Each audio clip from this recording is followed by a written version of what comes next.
Hey everyone, Micah here with Electrek, and today we're testing out the new KQi 200F folding electric scooter. Come along with us while we check it out.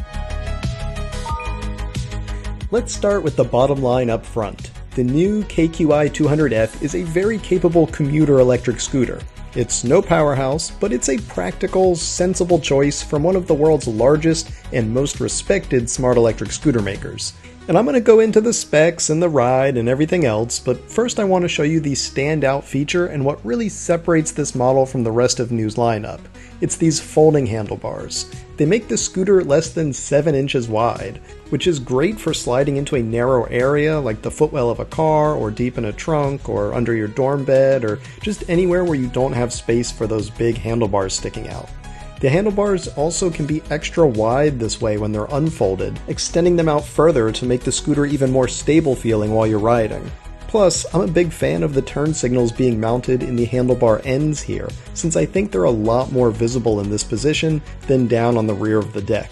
I'm still not convinced cars are actually looking for turn signals on a scooter yet, but even if you surprise some drivers with them, at least they are in a visible location. Okay, so those are the handlebars and the main distinguishing feature of this model from others. Now let's get into the nitty-gritty. Power, you've got a 700 watt peak hub motor in back.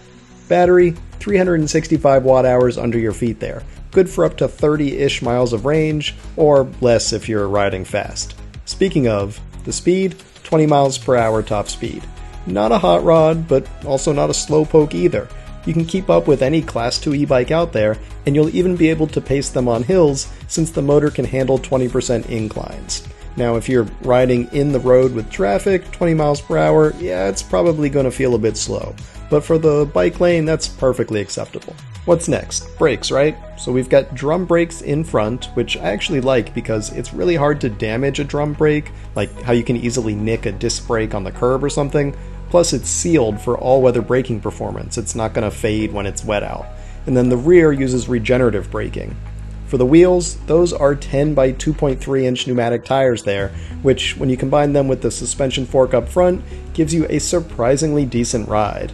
This is definitely not an off-road scooter, but 10-inch tires are pretty big as far as scooters go, and so that's great to see from a safety standpoint.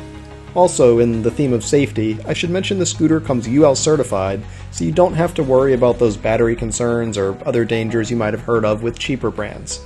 So there's a lot to like here. But of course, no scooter is perfect, and the new KQi 200F is no exception. I will say that it is surprisingly heavy at 44 pounds, since it just doesn't look that bulky, right? But I guess when you've got 700 watts of power and over 30 miles of battery range, things start to add up. And of course that range drops when you go faster or use higher modes. Now that's the same for any scooter, but it is something that you need to know. You're not always going to get 30 miles out of this. And I can gripe a bit about the deck not being super big. I wouldn't call it cramped, but it's not like I've got a lot of extra room to stretch out here. But all told, for a practical and sensible commuter scooter, it feels like more than enough. I'm happy with the quality on all the different NIU vehicles I've tried, from their dirt bikes and their electric mopeds right down to their kick scooters. And the fact that they all share the same well-designed smartphone app and have that impressive connectivity that sets them apart from simple scooters is a cherry on top. Plus, the price is super reasonable.